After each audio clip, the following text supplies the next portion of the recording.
Hello friend, this is Sangam before you and welcome back to my channel Pharmacy Tree. Friends, in this video I'm going to talk about most commonly used medicine कि सबसे ज़्यादा सामान्य तौर पर इस्तेमाल किया जाने वाला दवा. So friends, without wasting any more time, we should start the video.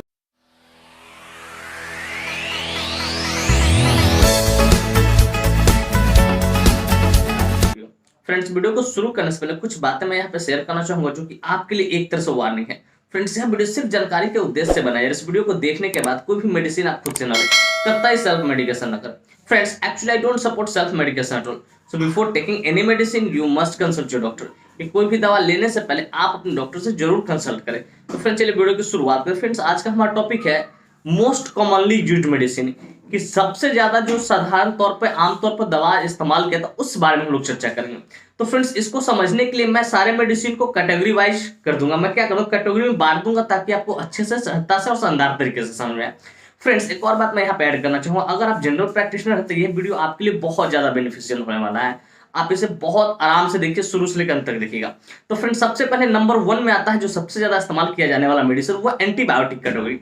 Antibiotic category में आप इसको सिफेक्जिम रख सकते हैं. सिफेक्जिम 200. सिफेक्जिम में जैसे मैं एक ब्रांड को बोलता हूं ताकि आपको अच्छे से समझ में आए, जैसे मिलिजिम 200, जिप्रैक्स 200 DT आपने सुना होगा नाम, ठीक है. या सेफी आपने सुना, सेफी 200, महासेफ 200, ये सब नाम सुना होगा आपने. बेसिकली मैं पहले मिलिजिम 200 बोलता हूं, उसी को मैं बता दूंगा कि सिफेक्जिम 200 आप इसको रख सकते हैं एंटीबायोटिक के तौर पे. जैसे एग्जांपल में मैंने बताया, क्या मिलिजिम बता दिया, महासेफ बता दिया, आपको सेफी बता दिया 200, ठीक है. तो सिफेक्जिम 200 आपके पास होना चाहिए एंटीबायोटिक में. फिर कहते हैं अफ्लॉक्सासिन 200. अफ्लॉक्सासिन भी आपके पास होना चाहिए एंटीबायोटिक के तौर पर, जो कि ज्यादातर इस्तेमाल किया जाता है. जैसे मैं एक ब्रांड में बोलता हूं ताकि आपको समझ में आ जाएगा, जेनफ्लॉक्स. क्या होता है, जेनफ्लॉक्स 200. फिर कहते हैं अमोक्सिसिलिन और पोटेशियम कार्बोनेट जिसको बोलते हैं, अमोक्सिसिलिन और पोटेशियम कार्बोलेनेट जिसको बोलते हैं. जैसे मैं एक और मैं बता दूं इस पे ब्रांड पे, क्लावम 625 आपने नाम सुना होगा. तो उसमें क्या है, अमोक्सिसिलिन है और पोटेशियम क्लेबुलेनेट है. तो ये क्लावम 625 आपके पास होना चाहिए. फिर कहते हैं सिप्रोफ्लॉक्सासिन भी आपके पास होना चाहिए. ये भी बहुत जबरदस्त एंटीबायोटिक है जिसका इस्तेमाल ज्यादातर डॉक्टर द्वारा किया जाता है. जनरल में बहुत ज्यादा इस्तेमाल किया जाता है. जैसे में आप सिफ्रान 500 हो गया, ठीक है. ये ब्रांड नेम हो गया. तो फ्रेंड्स, मैं उम्मीद करता हूं कि ये सारे एंटीबायोटिक ज्यादातर इस्तेमाल किया जाता है और वो आपको रखना चाहिए अगर आप जनरल प्रैक्टिशनर, तो बहुत ज्यादा काम है. तो पहले मैंने बताया सिफेक्जिम, ठीक है. फिर अफ्लॉक्सासिन, फिर आपको मैंने बताया अमोक्सिसिलिन और पोटेशियम कार्बोलेनेट. उसके बाद फिर मैंने बताया आपको सिप्रोफ्लॉक्सासिन होना चाहिए आपके पास. ये 4 ज्यादातर इस्तेमाल किए जाते हैं. इसके अलावा बहुत सारे एंटीबायोटिक है, उसमें मैं कभी अलग से वीडियो बना दूंगा. तो फ्रेंड्स, मैं उम्मीद करता हूँ ये एंटीबायोटिक के बारे में आपको समझ में आया. फ्रेंड्स, चलिए हम लोग का नेक्स्ट कैटेगरी है एंटीबायोटिक के साथ डॉक्टर जब भी लिखेंगे तो एंटासिड जरूर लिखते हैं. एंटासिड या फॉर गैस, जिसको गैस के लिए आप बोल सकते हो, एसिडिटी के लिए बोल सकते हो. तो एसिडिटी में सबसे पहले आपको रखना रैंटिडिन आपके पास होना चाहिए. पेंटोप्राजोल होना चाहिए. फिर आपके पास क्या होना चाहिए, रेब्राजोल होना चाहिए. तो रैंटिडिन के लिए आप एसिलॉक 150 आपने नाम सुना ही है काफी. पेंटाप्राजोल के लिए पैन 40 आपने नाम सुना होगा, ठीक है. फिर आपको रेब्राजोल के लिए रेबेलॉक 20, ये 3 मेडिसिन बेसिकली आपके पास होने चाहिए एंटासिड के तौर पे, या फॉर गैस के लिए, ठीक है, होना चाहिए. या एसिडिटी को ठीक करने के लिए 3 मेडिसिन होना चाहिए आपके पास. ये बहुत ज्यादा जरूरी है. तो फ्रेंड्स, मैं उम्मीद करता हूं कि ये कैटेगरी भी आपको समझ में आ गया हो. फ्रेंड्स, नेक्स्ट कैटेगरी हम लोग एंटीइमेटिक कैटेगरी, जिसको हम कहते हैं नोजिया वोमिटिंग जब होता है तो उसको कंट्रोल करने के लिए इस कैटेगरी का इस्तेमाल करते हैं.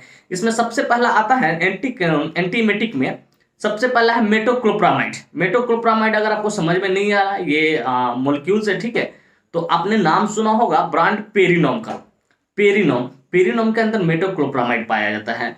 फिर आपको देखते हो ओंडानेस्ट्रोन, जो नाम सुना होगा, आपने नाम सुना होगा ओंडेम 4mg टैबलेट आपने नाम सुना होगा, ठीक है. वो भी आपके पास होने चाहिए. फिर कहते हैं डोमपेरिडोन भी क्या था, एक तरह से एंटीइमेटिक का काम करता है, नोजिया वोमिटिंग को कंट्रोल करने का काम करता है. जैसे आपने नाम सुना होगा डोमपेरिडोन में पैंट ऑफ डीएसआर में क्या होता है, डोमपेरिडोन ही रहता है जो सस्टेन रिलीज होता है.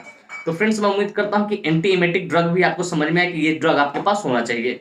फ्रेंड्स, चलिए बात करते हैं पेन किलर के तौर पे, जिसको हम लोग एनाल्जेसिक बोलते हैं. क्या बोलते हैं, एनाल्जेसिक कहने का मतलब वैसा पेन किलर जो बॉडी से रिलेटेड हो. इंटरनल ऑर्गन के बारे में बात नहीं कर रहा हूं. आपका हेड हो सकता है, सर हो सकता है, ठीक है, हाथ दुख सकता है, इस बॉडी दुख रहा उसके लिए मैं बात कर रहा हूँ, इंटरनल ऑर्गन के लिए मैं अभी बात नहीं कर रहा हूँ, ठीक है। इंटरनल ऑर्गन के लिए जैसे लिवर हो गया, किडनी हो गया, उसके लिए एंटीस्पाइमोडिक चलता है, उस पर मैं अलग से बात करूँ। तो फ्रेंड्स पेन किलर में हमारे पास क्या होना चाहिए? पेन किलर में आपके पास होना चाहिए एसिक्लोफिनैक होना चाहिए, डाइक्लोफिनैक होना चाहिए, एसिक्लोफिनैक सेराटीपेप्टिडोज या एसिक्लोफिनैक पैरासीटामोल, ये सब साथ में होना चाहिए। तो फ्रेंड्स एसिक्लोफिनैक में आपने नाम सुना होगा जीरोडॉल पी, इसमें हालांकि पैरासीटामोल भी होता है। पैरासीटामोल इसलिए दिया था क्योंकि वो माइल्ड एनाल्जेसिक होता है, हल्का सा एनाल्जेसिक प्रॉपर्टी रखता है। फिर जीरोडॉल एसपी जो कि मैंने बोला एसिक्लोफिनैक प्लस सेराटीपेप्टिडोज या एसिक्लोसेरा भी आपने नाम सुना होगा। फिर कहते हैं डाइक्लोफिनैक, मैंने बोला था डाइक्लोफिनैक का आपने डायलोना नाम सुना होगा, टैबलेट का नाम डायलोना। तो ये पेन किलर के तौर पे ये इतने सारे मेडिसिन आपके पास होने चाहिए, एसिक्लोफिनैक, डाइक्लोफिनैक, एसिक्लोफिनैक, सेराटीपेप्टिडोज और पैरासीटामोल, ये इतना होने चाहिए पेन किलर के तौर पे। हालांकि इससे भी एक लेवल ऊपर पेन किलर होता है जिसको हम लोग अक्वायर्ड एनाल्जेसिक बोलते हैं, ठीक है। उस पर मैं कभी अलग से बात करूँ, कॉमनली जो यूज होता है उस बारे में बात कर रहा हूँ। फ्रेंड्स चलिए बात करना चाहिए। फ्रेंड्स हम लोग का नेक्स्ट कैटेगरी है एंटीपायरेटिक मेडिसिन। एंटीपायरेटिक मेडिसिन कहने का मेरा अर्थ यह हो रहा है कि जो बुखार को ठीक करने का काम करे। जैसे आपने नाम सुना होगा पैरासीटामोल जिसमें डोलो 650, कालपोल 500 आपने नाम सुना होगा। तो जो एंटीपायरेटिक होता है उसमें थोड़ा सा माइल्ड एनाल्जेसिक प्रॉपर्टीज भी होता है। तो जब कभी माइल्ड एनाल्जेसिक कहने का मेरा अर्थ यह होता है कि थोड़ा बहुत दर्द को भी ठीक करने का काम करता है। इसलिए जब भी किसी व्यक्ति को बदन दर्द, सिर दर्द करेगा तो कभी कभी डोलो 650 लोग दे देते हैं, इस बात को याद रखिएगा, क्योंकि माइल्ड एनाल्जेसिक प्रॉपर्टीज ये एंटीपायरेटिक मेडिसिन अपने आप में रखता है। तो फ्रेंड्स मैं उम्मीद करता हूँ एंटीपायरेटिक भी मेडिसिन आपको समझ में आया कि ये चीजें आपके पास होना चाहिए जो चीजें ज्यादा इस्तेमाल किया जाता है। फ्रेंड्स नेक्स्ट है हमारा एंटी एलर्जिक मेडिसिन, या इसी को हम दूसरे शब्दों में एंटी हिस्टामिन मेडिसिन भी कह सकते हैं, जो हिस्टामाइन को ब्लॉक करने का काम करता है। तो फ्रेंड्स नंबर 1 है फेनिरामाइन आपके पास होना चाहिए। फेनिरामाइन जैसे एबिल इंजेक्शन आपने नाम सुना है, एबिल टैबलेट आपने नाम सुना होगा। फिर कहते हैं लीवोसेट्रिजन आपने नाम सुना होगा। लीवोसेट्रिजन का ये भी क्या है, एक तरह से एंटी हिस्टामिन है, एंटी एलर्जी में काम करता है, जिसके एग्जाम्पल में देखिए वोजेट टैबलेट आपने नाम सुना होगा। फिर नेक्स्ट कहते हैं मोन्टेलू कास्ट और लिवोसेट्रिजन कंपोजिशन आता है, दोनों लिवोसेट्रिजन और मोन्टेलू कास्ट कंपोजिशन में आता है। ये भी एक एंटी एलर्जिक है या एंटी हिस्टामिन है। इसके अलावा कुछ और है एंटी हिस्टामिन, चलिए उस बारे में। इसके अलावा एक और मेरा एंटी हिस्टामिन है हम लोग का सेट्रिजिन आपने नाम सुना होगा। जैसे इचिंग वगैरह हो रहा है, ठीक है, आंख से पानी उनी गिर रहा है तो उसको, या सर्दी जुकाम हो गया तो उसको में ठीक करने के लिए इसका इस्तेमाल किया जाता है। तो सेट्रिजिन भी आपके पास होना चाहिए। जैसे ब्रांड में आपने ओकासेट नाम सुना होगा या सिट्रिजिन नाम सुना होगा, सिप्ला डॉक्टर रेड्डी का आता है, ठीक है। तो सेट्रिजिन भी, तो ये 4 एटलीस्ट आपके पास एंटी हिस्टामिन होना चाहिए जो कि ज्यादातर इस्तेमाल किया जाता है। फिर इसके अलावा हम लोग बात करेंगे कफ के बारे में। फ्रेंड्स अगर आपको खांसी हो रखा है, ठीक है, तो वो कफ को ठीक करने के लिए कुछ कौन कौन से मेडिसिन इस्तेमाल किया जाता है? तो फ्रेंड्स जनरली जो इस्तेमाल किया जाता है वो कफ के 2 मेडिसिन, एक ड्राई कफ के लिए इस्तेमाल किया था और एक मोस्ट कफ के लिए, गीली खांसी और सूखी खांसी के लिए। तो फ्रेंड्स मैं यहाँ पे हिंट्स दे रहा हूँ, अगर किसी मेडिसिन में या कोई सिरप हो, ठीक है, उसमें अगर सिरप में डेक्सोमेथोर्पन मिला रहे तो समझिए वो ड्राई कफ के लिए, किसके लिए? ड्राई कफ के लिए है। जैसे आपने नाम सुना होगा एलेक्स नाम सुना होगा, अस्थाकाइन डीएक्स नाम सुना होगा, ये सब ड्राई कफ के लिए है, ठीक है। और मोस्ट कफ कहने का मतलब कि आपको खांसी हो रही है और कफ बाहर निकले मुंह से, गीली खांसी जिसको बोल सकते हैं, तो उसके लिए आपके पास इस टाइप का सिरप होना चाहिए। और सिरप में ये चीज होना चाहिए, ये मॉलिक्यूल्स होना चाहिए, टर्बुटालिन होना चाहिए, फिर आपको ब्रोमेक्सिन होना चाहिए।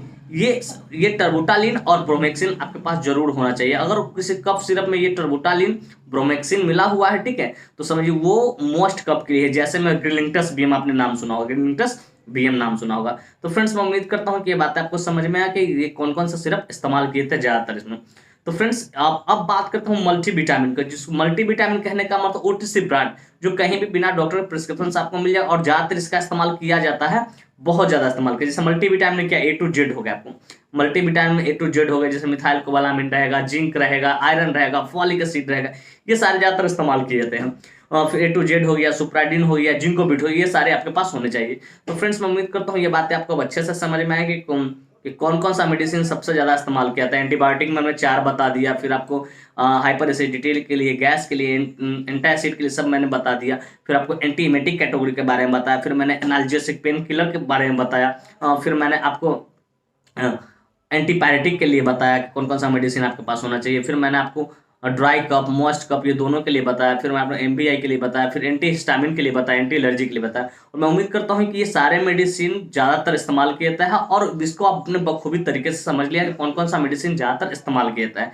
फ्रेंड्स, इसका पार्ट 2 भी मैं लाऊंगा जिसमें एंटी प्रोटोजोल, एंटी स्पाज्मोटिक और सारे कॉन्स्टिपेशन के लिए जो दवा चलती है उस पर भी मैं बात करूंगा। तो फ्रेंड्स, मैं उम्मीद करता हूँ ये बातें आपको अच्छे से समझ में है कि सबसे ज़्यादा इस्तेमाल कौन कौन सा मेडिसिन किया जाता है और कहाँ कहाँ किया जाता है, कौन कौन कैटेगरी के मेडिसिन होते हैं। और साथ में मैं उम्मीद करता हूँ वीडियो काफी इन्फॉर्मेटिव, काफी इंटरेस्टिंग, काफी जबरदस्त लगी और मेरे इस वीडियो से आपको कुछ ना कुछ सीखने को जरूर मिला।